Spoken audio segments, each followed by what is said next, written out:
Got a Photoshop question? Brought to you by the National Association of Photoshop Professionals. It's Ask Dave. This week's question comes from Paul Weisner, who asks, I know there's a way that I can add a smile to someone's face. What's the best way to do it? Well, there's actually a couple of options now, Paul. And the traditional way, shall we say, is with Liquify. And I'm going to duplicate the background layer so that I can show you a couple of options. And also because when you use Liquify, you don't really want to do it directly to the background layer. So let's get closer into her face here. And I could just go right into Liquify. But I found it helps me a whole lot to say, well, what area do I really want to affect and or not affect? Now I'm going to try to liquefy her mouth a little bit, so I don't want to include her nose. I do want to include her cheeks though, because it looks very artificial if you simply make someone's mouth go up, because generally their cheeks are going to go up too. So I'm just holding down the Shift key and just adding a little more here, like this. Now I'll go into Liquify. And you'll see that first of all, it only zooms in on the area that I've chosen. It also has this kind of overlay mask idea. So it is possible using this tool right here, which is the freeze mask tool. If there was one area, for example, I missed a little bit of the camera here. By the way, this is one area where you really don't want to use the left bracket key to make the brush smaller because it takes forever. So I'm just going to come in here and kind of freeze this area a little bit. You can also do the opposite if you realize you've frozen a bit too much, like I want part of her chin for some reason. I could do the opposite and unfreeze that area just so you make sure you're affecting the area you want. And then we're going to go and get this forward warp tool, I think it's called.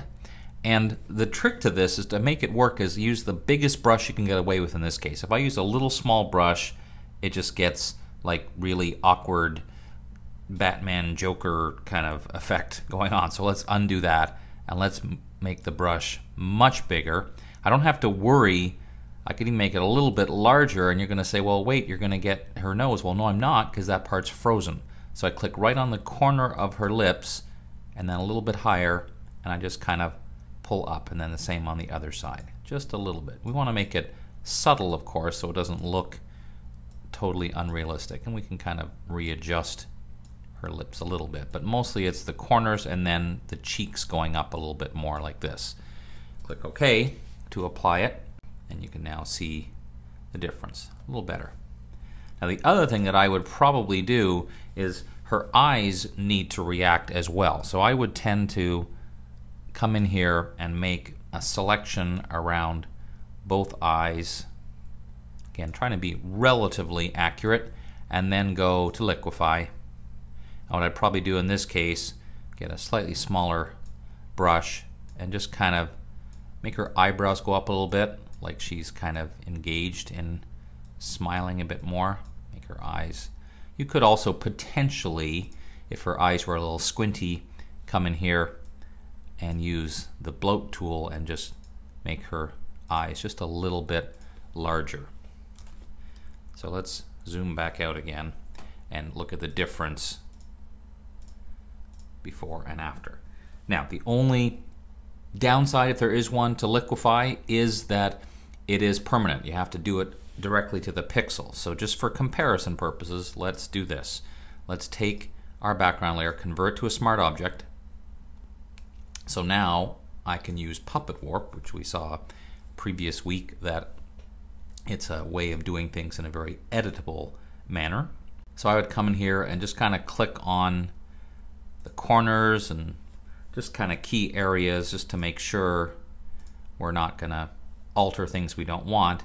Now I can try and see if I can come in here and just kind of distort her mouth. Now I didn't click enough spots. The key to the Puppet Warp is really making sure any area you want fixed. So I probably should have spent a bit more time going in and fixing kind of key areas like this, so it's not really working. It looks like she's sneering.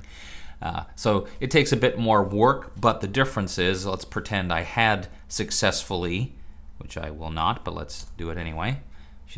Now she's got like that little smirk going on. So ignore the fact for a moment that I actually distorted her chin, because that was bad.